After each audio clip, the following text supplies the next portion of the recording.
Okay, good afternoon. Today we will discuss types of sentence. Sentence के types के बारे में हम आज पढ़ लेंगे. पहले simple sentence, compound sentence, complex sentence and compound complex sentence. इससे पहले की वीडियो में हमने शेयर किया था आप लोगों से सिर्फ सेंटेंस के बारे में and basic components of sentence, for example subject, verb, predicate, complement पे वीडियो हमने बनाई थी. अब हम डिस्कस करें सेंटेंस के types in terms of structure. Structure के हिसाब से सेंटेंस के कितने टाइप्स हैं. The very first one is simple sentence. Simple sentence हमारे पास क्या होता है? A simple sentence consist of one subject and one predicate. Simple sentence में हमेशा हमारे पास एक ही सब्जेक्ट होगा और एक ही वर्ब होगा. फॉर एग्जाम्पल सेंटेंस को देख लें. I am a teacher. I am a teacher. यहाँ पे I is a subject and am a teacher is your predicate. So there is one subject and one predicate here. The next is we are talking about types of sentence. We is your subject here and the rest of the sentence is the predicate. So one subject, one predicate. A simple sentence consists of one subject and one predicate. Simple sentence में हमारे पास एक ही subject होगा और एक ही predicate होगा. इसको हम simple sentence कहेंगे. Clear? The second is compound sentence. Compound sentence में हमारे पास दो क्लासेस होंगे. क्लासेस के हवाले से हमने डिस्कस किया था क्लास के types. The first was independent clause and the second was dependent class.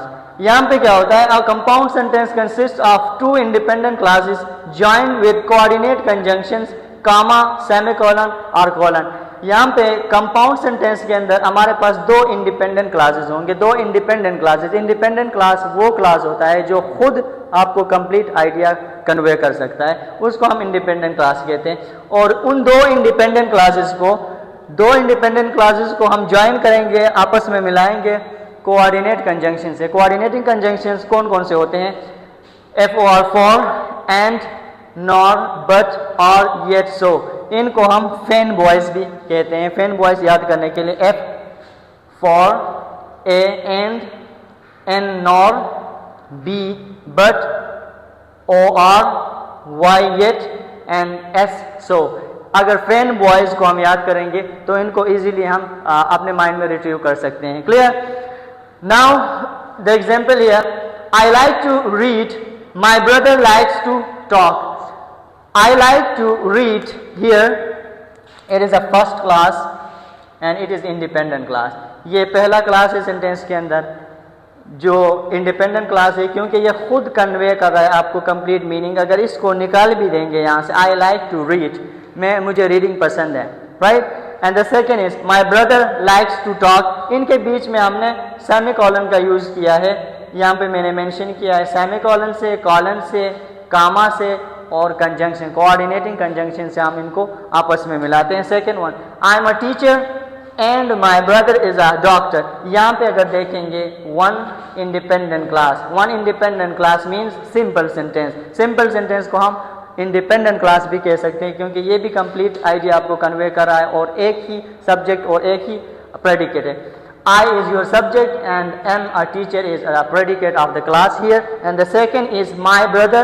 My brother is the subject and the rest of the sentence is the predicate. So one subject and then predicate, one subject and then predicate. यहाँ पे एक से ज़्यादा subject और predicates आते हैं. इनको अगर मिलाया जाए यहाँ से लेके यहाँ तक हमारे पास सेंटेंस है. आई am a teacher and my brother is a doctor. First class को कंप्लीट करने के बाद इंडिपेंडेंट क्लास को कामा यूज करेंगे. इसके बाद हम दूसरा क्लास यूज करेंगे. इसके बीच में कोऑर्डिनेटिंग कंजंक्शन यूज करेंगे या सेमीकोलन यूज करेंगे या कॉलन यूज करेंगे. इसको हम नेक्स्ट लेक्चर में डिटेल में सिर्फ कंपाउंड सेंटेंस के हवाले से बात करेंगे कि हम दो क्लासेस को कैसे मिलाते और कोऑर्डिनेटिंग कंजंक्शंस को मिलाने में मतलब को सेंटेंस के मतलब के हिसाब से उनको हम यूज करते हैं, कहाँ पे क्या फिट होता है. Clear? This was all about compound sentence. Now come to complex sentence. Complex sentence क्या होता है? A complex sentence consist of at least one dependent clause and one independent clause. यहाँ पे दोनों इंडिपेंडेंट क्लास थे, दोनों कंप्लीट मीनिंग वाले classes थे. यहाँ पे एक डिपेंडेंट और एक इंडिपेंडेंट क्लास का होना जरूरी है इस सेंटेंस के अंदर. They are joined with subordinating conjunction या सबऑर्डिनेट कंजंक्शन. इनके बीच में हम सब ऑर्डिनेट कंजंक्शन यूज करते हैं. There are two types of conjunction. The first one is coordinating conjunction and the second is subordinating conjunction. दो किस्म के कंजंक्शन है. कोऑर्डिनेट कंजंक्शंस को हम कंपाउंड सेंटेंस में यूज करते हैं दो क्लासेस के बीच में, और यहाँ पे कॉम्प्लेक्स सेंटेंस के अंदर जो यूज करते हैं वो डिपेंडेंट क्लास और इंडिपेंडेंट क्लास को जब मिलाते हैं उस वक्त हम सब ऑर्डिनेट कंजंक्शंस को यूज करते हैं. क्लियर. फॉर एग्जांपल व्हेन आपके पास सब ऑर्डिनेटिंग कंजंक्शन है where, while, before, after, if, unless, because etcetera, they are called subordinating conjunctions and they are used in complex sentences. Clear. Now look at the sentence here. You can go out to play cricket until you have finished. Until you have finished your work. There are two clauses here. One is here and the second is here. यहाँ से लेके यहाँ तक. You can go out to play cricket. आप बाहर cricket खेलने के लिए जा सकते हैं. ये आपको कंप्लीट मीनिंग दे रहा है, इसलिए हम उसको क्या कहते हैं, इंडिपेंडेंट क्लास कहते हैं. एक इंडिपेंडेंट क्लास हो गया. दूसरा आपके पास डिपेंडेंट क्लास है जो सब ऑर्डिनेटिंग कंजंक्शन से स्टार्ट हुआ है. Until you have finished your work, it doesn't convey a complete idea. That's why it is a dependent class here.